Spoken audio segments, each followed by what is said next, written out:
بسم اللہ الرحمن الرحیم۔ دنیا کی 7 بڑی معیشتوں کے مشاورتی گروپ کو شام میں G7 کہا جاتا ہے۔ اس کا 51واں سالانہ سربراہی اجلاس آج کینیڈا کے صوبے البرٹا کے چھوٹے سے شہر کناناکس میں شروع ہو گیا ہے۔ یہ اجلاس 17 جون تک جاری رہے گا۔ اجلاس میں امریکی صدر ٹرمپ سمیت 7 رکن ملکوں کے سربراہان مملکت و حکومت سمیت میزبان ملک کی جانب سے مدعو کیے گئے ملکوں اور اداروں کے سربراہان بھی شرکت کر رہے ہیں۔ G7 کی ویب سائٹ کے مطابق اس سال کے سربراہی اجلاس کے ایجنڈے پر 3 بنیادی امور سر فہرست ہیں۔ نمبر 1، دنیا بھر میں اپنی معاشرتوں کا تحفظ کیسے یقینی بنایا جائے۔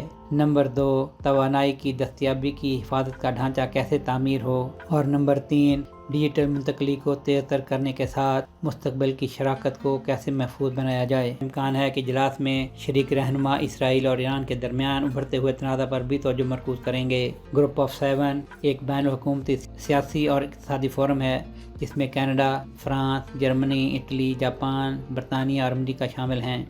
مزید برآں یورپی یونین کو ایک گنتی کا حق نہ رکھنے والے رکن کی حیثیت حاصل ہے۔ G7 گروپ کو عمومی طور پر IMF کے ممبران میں سے سب سے بڑی اور ترقی یافتہ معیشتوں پر مشتمل قرار دیا جاتا ہے۔ G7 عالمی مجموعی گھریلو پیداوار یعنی GDP کا 44%، مگر دنیا کی آبادی کا صرف 10% ہے۔ گروپ کے اندر امریکہ دنیا کی سب سے بڑی معیشت ہے۔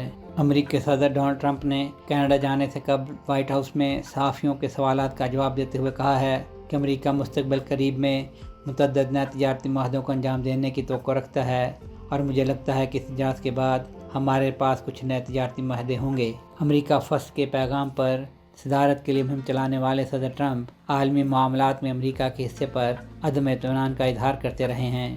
انہوں نے 2018 میں آخری بار G7 سربراہی اجلاس میں شرکت کی تھی اور کینیڈا میں ہی ہونے والے اس اجلاس کو ادھورا چھوڑ کر چلے گئے تھے اور کہا تھا کہ امریکہ اجلاس کے مشترکہ اعلامیہ پر دستخط نہیں کرے گا، جبکہ ان کے قومی سلامتی کے مشیر جان بولٹن نے سماجی میڈیا پر پوسٹ کیا تھا کہ صرف ایک اور G7 جہاں دوسرے ممالک توقع کرتے ہیں کہ امریکہ ہمیشہ ان کا بینک رہے گا، مگر صدر نے آج یہ وعدہ کر دیا، مزید نہیں۔ امریکی صدر کے جارحانہ اور لابالی طرز عمل کو دیکھتے ہوئے اس امر کا امکان ہر وقت رہتا ہے کہ وہ کب کسی بھی پرامن ملاقات یا اجلاس کو ہنگامہ خیز بنا دیں۔ اجلاس کے میزبان کینیڈا کے وزیر اعظم مارک کارنی ٹرمپ کے تبصروں سے بھی پریشان ہو سکتے ہیں کہ کینیڈا کو 51ویں امریکی ریاست بننا چاہیے۔ مئی میں کارنی نے وائٹ ہاؤس میں ٹرمپ کے ساتھ ملاقات کے دوران کہا تھا کہ کینیڈا برائے فروخت نہیں، کبھی نہیں، مگر اس کے باوجود ٹرمپ کینیڈا کو امریکہ میں دم کرنے پر اصرار کرتے آ رہے ہیں۔